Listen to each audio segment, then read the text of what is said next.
के साथ श्री राम जन्मभूमि न्यास के वरिष्ठ सदस्य रामविलास वेदांती ने बड़ा बयान दे दिया है। उन्होंने टाल ठोक कर कह दिया है कि अयोध्या में विवादित ढांचा मैंने तोड़वाया था, मैंने ही कार सेवकों को इसके लिए ललकारा था।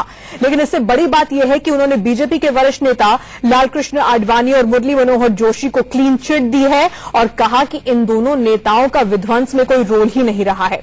इन दोनों ने तो कार सेवकों को रोकने की कोशिश की थी, ये कह रहे हैं वेदांती। आज मैं सीबीआई को चैलेंज देना चाहता हूं, सीबीआई के अधिकारियों को कहना चाहता हूं कि सीबीआई ने जो एफआईआर किया बिल्कुल झूठा किया है।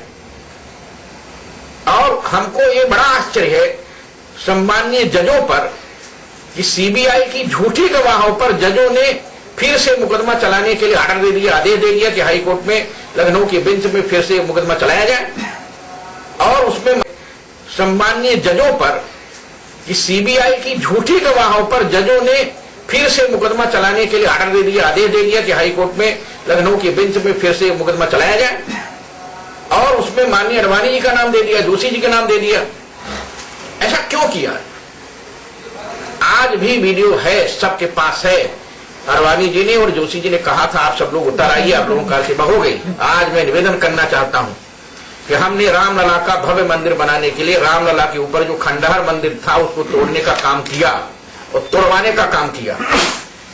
यदि सुप्रीम कोर्ट या हाई कोर्ट हमको फांसी की सजा देती है तो मैं फांसी में लटकने के लिए तैयार हूं, लेकिन किसी कीमत पर यह कहने को तैयार नहीं हूं कि मैंने ढांचा नहीं तोड़वाया, खंडहर को नहीं तोड़ा, नहीं तोड़वाया। इस सारी जिम्मेदारी मैं अपने ऊपर लेता हूं।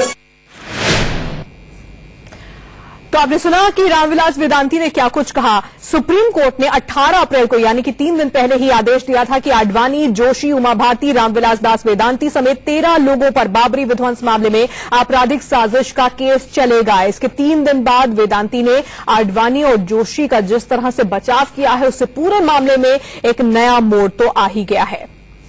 तो रामविलास वेदांती कह रहे हैं कि मैंने तोड़वाया था विवादित ढांचा और आडवाणी और जोशी को क्लीन चिट देते हुए वेदांती ने कहा कि वो तो कार सेवकों को रोकने की कोशिश कर रहे थे। 6 दिसंबर को मैंने ही विवादित ढांचा तोड़वाया था, ये रामविलास दास वेदांती ने कहा है। मैंने ढांचा तोड़वाने के लिए कार सेवकों को ललकारा था, ये कैमरे के सामने वेदांती इस वक्त कह रहे हैं।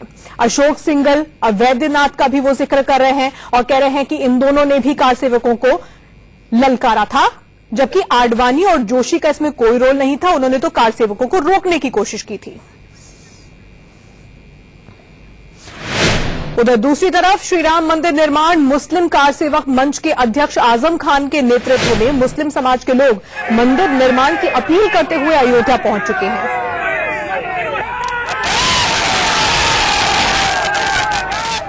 ये लोग अपने साथ मंदिर निर्माण के लिए 3000 ईंटें लेकर पहुंचे हैं, लेकिन इन लोगों को जब रामलला के दर्शन करने के लिए पहुंचे तो वहां पर जाने से पुलिस ने रोक दिया।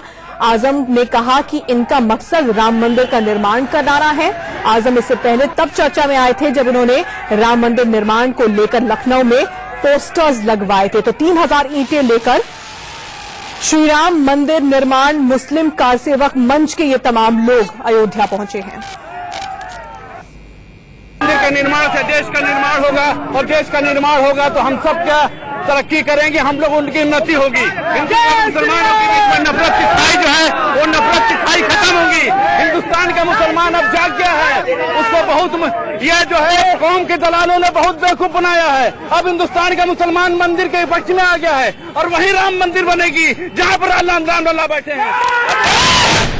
तो इस मंच के अध्यक्ष आजम खान को आपने सुना, जो कि कह रहे थे कि हिंदुस्तान का मुसलमान अब जाग गया है और वहां पर जय श्री राम के नारे भी लग रहे थे। आगे